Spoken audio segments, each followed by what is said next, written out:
first day of spring, and I just wanna sing to everything that's moving, every single little thing.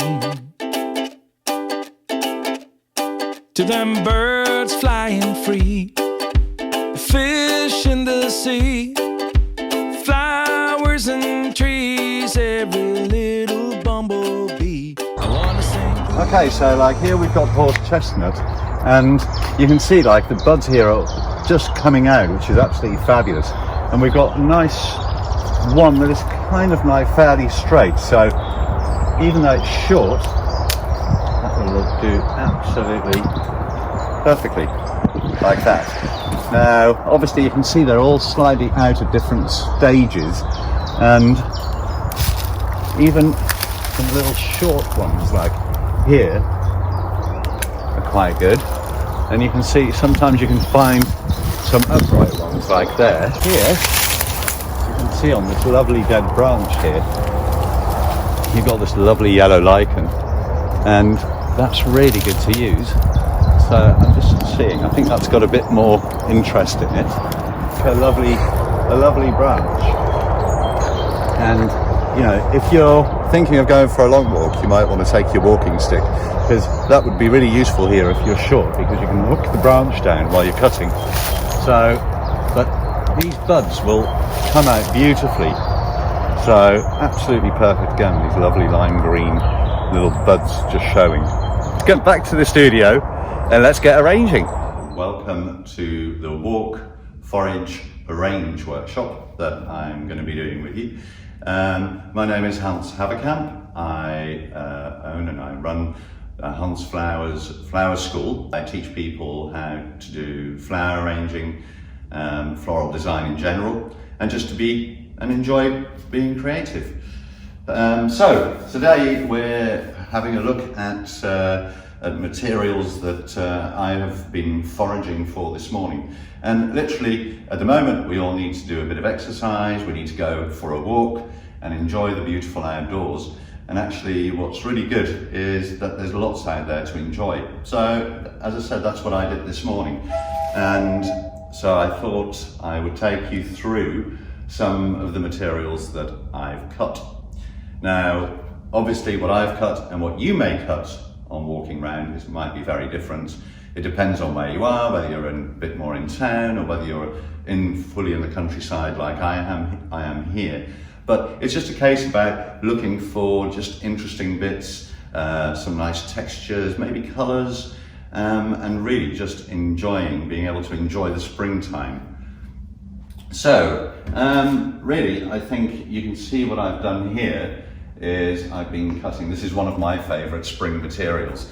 Yeah, you can see here the horse chestnut, and you can see it with some blossom and even some dead hydrangea heads just here.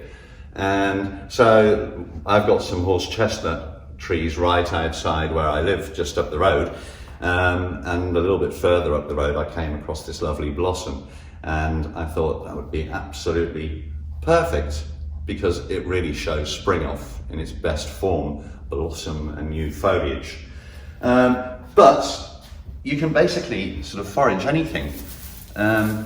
It's like yesterday I was cutting down some ornamental grass, some dead ornamental grass in my garden, and I thought actually I could use that. So I've just put some bits aside like that. Branches are absolutely beautiful. I am a florist, so I always say if it comes in a bucket, I know what it is. Unfortunately, this doesn't come in a bucket, but all I know is it's beautiful, and look at that lovely lime green on there. And then I go back to something that's just dead. I found that just at the side of the road. Yeah, and it's just absolutely beautiful. It's all worth using because it all has a difference in texture and structure, and those are the things we're looking for. Other little things that I found was this is hawthorn, I think, and look at that lovely lichen on there, and that is absolutely beautiful. Yeah, I think we sometimes overlook these things, but actually when you get close up, you see, wow, that's absolutely amazing, and it's actually still alive. A lot of the time, branches with lichen are dead, but this one's still ready to bud. This was something I found in the hedgerow, and it's basically it's ivy. It's an ivy vine that's just died and it's fallen out of the tree. But I actually thought, what a beautiful, nice wavy line that is. So nice and smooth and flowing. And then I found this where the hedge has been cut, and I found some nice little, sort of almost little umbrella shapes, and I thought they might come in useful. Now, we can even go as far as looking at things like this. I found a tree that had fallen over, literally just outside the drive, and I thought, well, I'll have a look and see if there's some nice bark on there. And you can see this just creates a beautiful texture that really nothing else of the material, no other material gives. So again, something really nice to use. Oh, again, more trees. Look at that. That is so beautiful. It's just so unusual, and I have no idea what it is, but it is beautiful. So again, something fabulous to take from Mother Nature. Other things were, I looked and I found some nice trailing ivy that was hanging down the bottom of somebody's fence at the bottom of their garden away from the house. So I don't think that's an issue. And this one is actually from just outside here, and like the cold of winter has turned the leaves red. So again, just looking out for little things like that. Now, even sometimes you have materials that are straight right in front of your nose, and actually this is a hanging basket that I haven't used for about 4 years, and it's got this lovely moss all over it, and I thought, oh, I'm sure to be able to use that. So actually today, so far the only flower I've managed to find is muscari, or little grape hyacinths. Yeah, something teeny weeny, and also the blossom. So I'm not really going to be using flowers today, but I don't see that as a problem. Now, some of the other materials here, I've got some rosemary, I've got some laurel here. Yeah, these things, I've got some, if I reach over here, I've got some iris leaves.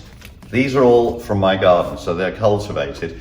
And I think what's also nice is to be able to mix, yeah, here also the phormium leaves, the New Zealand flax.